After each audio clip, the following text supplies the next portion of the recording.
तबाही मचाने आ रहा है सुपर टाइफून हिनानोर। लगभग 257 किलोमीटर प्रति घंटे की हवाओं को साथ तेजी से आगे बढ़ा रहा है हिनानोर तूफान। ये जापान के दक्षिणी द्वीपों और चीन के पूर्वी तट के लिए खतरा है। इस वर्ष का सबसे ताकतवर तूफान पूर्वी चीन सागर के पार उमड़ रहा है।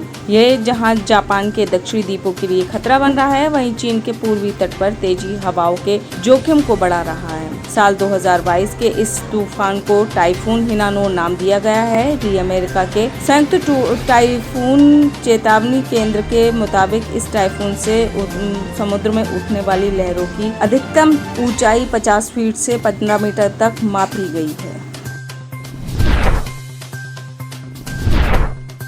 मध्य प्रदेश की आर्थिक राजधानी इंदौर के खजराना थाना क्षेत्र में मिली बिना धड़ की लाश की शिनाख्त हो गई है।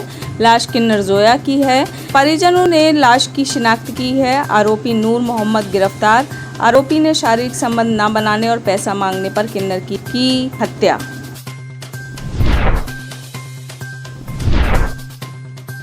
बारामूला जिले के सोपोर इलाके में 2 आतंकी ढेर। जम्मू कश्मीर के बारामूला जिले के सोपोर इलाके में पुलिस को आतंकवादियों के छुपे होने की सूचना मिलने पर रक्षा बलों ने सोपोर शहर के बोमोई इलाके में घेराबंदी और खोज अभियान शुरू किया। खोज अभियान के दौरान ही मुठभेड़ शुरू हो गई, जिसमें दोनों ओर से फायरिंग हुई। मुठभेड़ में सुरक्षा बलों में 2 आतंकियों को ढेर कर दिया।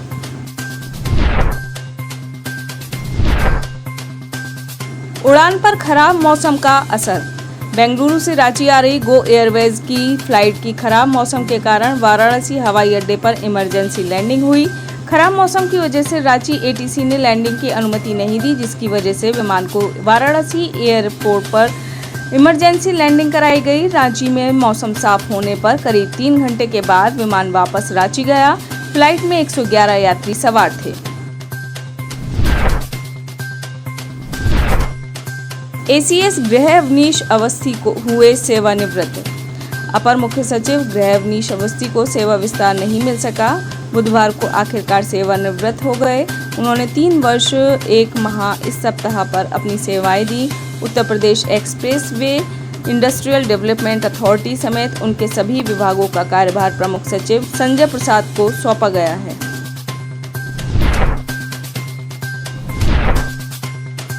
यूपी उत्तराखंड सेना भर्ती मुख्यालय अपर निदेशक हुए सेवानिवृत्त। उत्तर प्रदेश उत्तराखंड सेना भर्ती मुख्यालय के अपर महानिदेशक मेजर जनरल नरपत सिंह राजपुरोहित बुधवार को सेवानिवृत्त रिटायर हो गए हैं। उन्होंने 37 वर्षों तक देश की अपनी सेवाएं दी। इस अवसर पर एमजी मार्ग स्थित जोनल भर्ती कार्यालय लखनऊ के सैन्य अधिकारियों, जूनियर कमीशन अधिकारियों, जवानों, असैन्य कर्मियों और कर्मचारियों ने उन्हें पारंपरिक रूप से विदाई दी। उन्होंने नवनियुक्त अपर महानिदेशक मेजर जनरल मनोज तिवारी को सौंपा कार्यभार।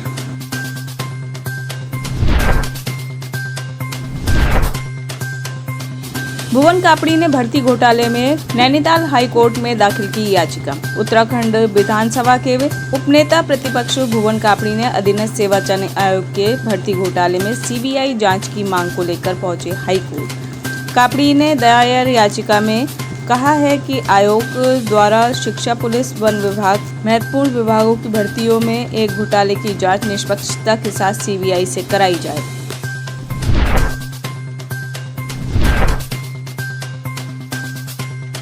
फर्जी पुलिस ने की व्यापारियों से 2 करोड़ की लूट। पुलिस की वर्दी पहने फर्जी पुलिस ने दिल्ली के पहाड़गंज में एक कारोबारी से 2 करोड़ रुपए की ज्वेलरी लूट ली।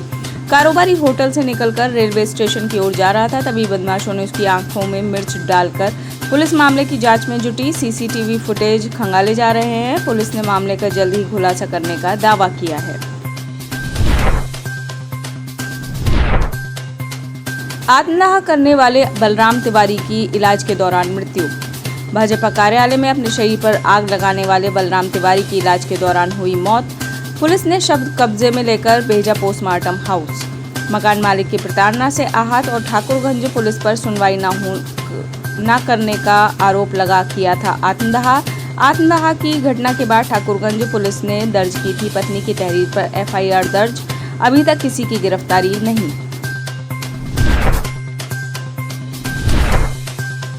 दिल्ली विधानसभा में विश्वास मत पास।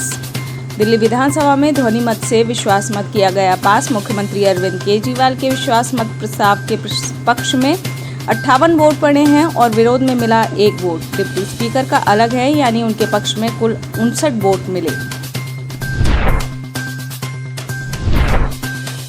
कांग्रेस की अंतर्कलह अब होने लगी है सार्वजनिक। देश की स्वतंत्रता से पहले स्वतंत्रता में योगदान देने वाली की सबसे पुरानी राजनीतिक पार्टी आंतरिक कलह का सामना कर रही है। यह अब और भी ज्यादा साफ हो गया है जब इंडियन ओवरसीज कांग्रेस सचिव वीरेंद्र वशिष्ठ ने राहुल गांधी के खिलाफ बोलने पर अपनी ही पार्टी के नेता और महाराष्ट्र के पूर्व सीएम पृथ्वीराज चौहान के खिलाफ कार्रवाई की मांग करने लगे हैं।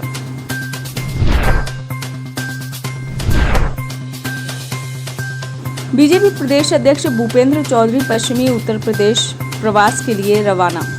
भाजपा के नए प्रदेश अध्यक्ष भूपेंद्र सिंह चौधरी 2 दिन तक नेताओं और अन्य लोगों से लखनऊ में मिलने के बाद अब पश्चिम उत्तर प्रदेश के प्रवास पर रहेंगे। भारतीय जनता पार्टी के प्रदेश सह मीडिया प्रभारी हिमांशु दुबे ने बताया कि प्रदेश अध्यक्ष भूपेंद्र सिंह 1 सितंबर को गाजियाबाद के प्रवास पर रहेंगे।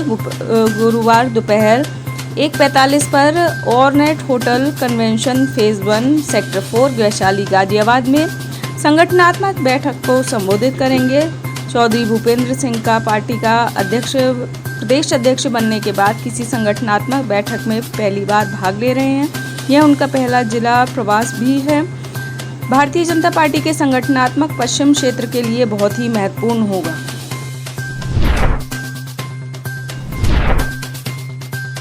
असदुद्दीन ओवैसी ने ममता बनर्जी पर की टिप्पणी। प्रेस कॉन्फ्रेंस के दौरान ममता बनर्जी के इस बयान जिसमें ममता ने आरएसएस के बारे में टिप्पणी की है कि आरएसएस पहले इतना बुरा नहीं था, मुझे नहीं लगता था कि इतने बुरे हैं, फिर भी आरएसएस में कई अच्छे लोग हैं और वे बीजेपी का समर्थन नहीं करते हैं, वे भी एक दिन अपनी चुप्पी तोड़ेंगे। पर असदुद्दीन ओवैसी ने कहा टीएमसी के मुस्लिम चेहरे ममता की तारीफ करेंगे।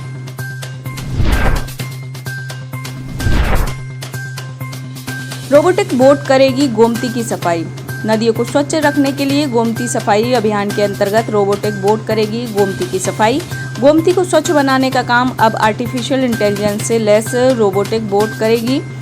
गोमती बैराज से हनुमान सेतु के करीब 5 किलोमीटर के दायरे में इसका कैमरा कूड़ा, प्लास्टिक या जलकुंभी दिखाई देने पर उसे स्कैन कर सेंसर को अलर्ट कर देगा। नाव वहां जाकर कूड़े को अपने बैग में डाल देगी। यह 1 घंटे में नदी से 2 क्विंटल तक का कचरा निकाल सकती है।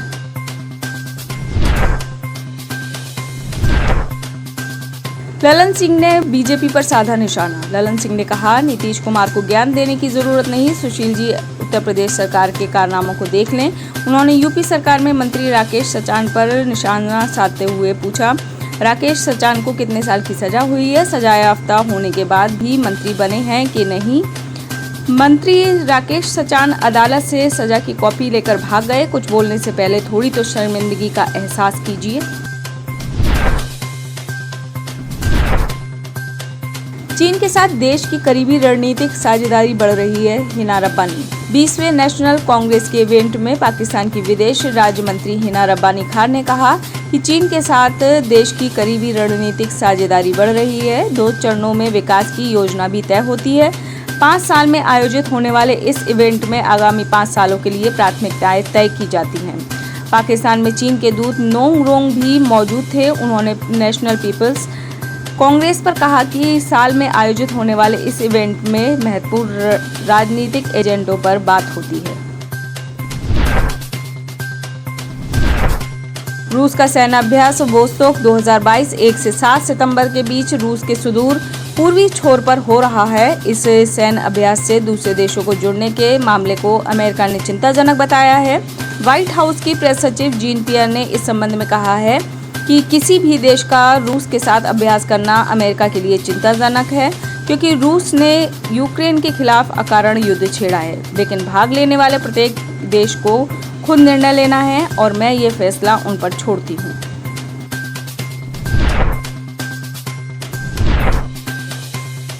लीबिया के सामूहिक कब्रिस्तान में मिले 15 अज्ञात शव।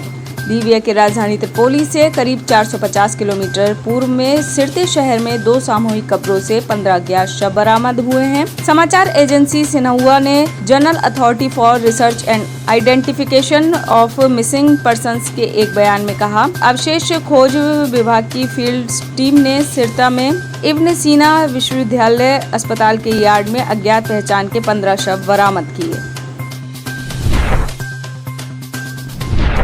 सईद खोस्ती की पत्नी इलाहा ने पति पर लगाया ताड़ना का आरोप। अफगानिस्तान से वायरल वीडियो में तालिबान के आंतरिक मंत्रालय के पूर्व प्रवक्ता सईद खोस्ती की पत्नी 24 वर्षीय इलाहा ने अपना दर्द बयां करती हुई नजर आ रही हैं। अफगानी महिला इलाहा अपने पति सईद खोस्ती के जुर्मों का काला चिट्ठा खोल रही हैं। इलाहा का दावा है कि सईद खोस्ती ने उसके साथ जबरदस्ती शादी की है, जिसके बाद से ही उसके ऊपर जुल्म होना शुरू हो गया है। इलाहा ने आरोप लगाए हैं कि कारी सईद के साथ शादी के बाद से उसके साथ हर रात रेप, मारपीट और अभद्र व्यवहार करता है।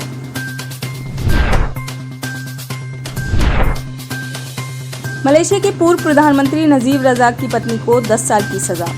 मलेशिया की एक अदालत ने देश के पूर्व प्रधानमंत्री नजीब रजाक की पत्नी रोसमहा मंसूर को अपने पति के कार्यकाल में रिश्वत लेने के मामले में दोषी ठहराते हुए बृहस्पतिवार को 10 साल की सजा सुनाई है। जानकारी के मुताबिक नजीब को पहले ही मलेशियाई विकास वर्धा कोष के सरकारी धन के गबन के आरोप में 13 साल की सजा हो चुकी है। आप इस खबर के बारे में क्या सोचते हैं, हमें कमेंट सेक्शन में बताएं। साथ ही ब्रह्मास्त्र न्यूज को सब्सक्राइब और शेयर भी जरूर करें।